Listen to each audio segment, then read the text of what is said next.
Okay, I just listened to Jenn on the Bachelor Happy Hour podcast, and she gave all the behind the scenes of her breakup with Devin after the show.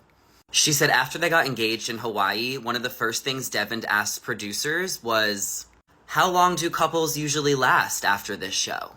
That was her first red flag. She also got a DM immediately when she got her phone back, warning her of an ex-girlfriend that Devin was still talking to. And she chose not to believe it because she loved him so much at the time.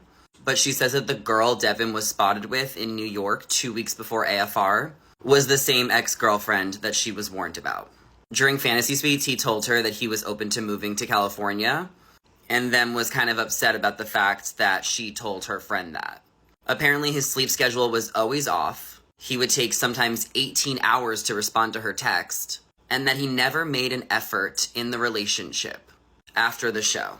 He was a completely different guy on the show than he was off the show. And he literally told her that when he went into her room at the final 3 and he was having doubts, he should have left the show then.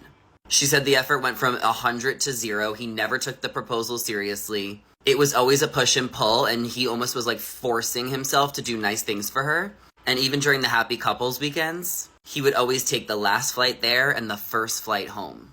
He basically called her and said, I'm not happy anymore, I don't want to do couples counseling, and that he no longer loved her or wanted to be in this relationship.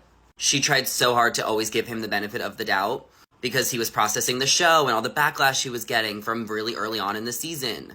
But he's not who he painted himself to be, and watching the show back for her was validating but also confusing since he presented himself like a completely different person on the show.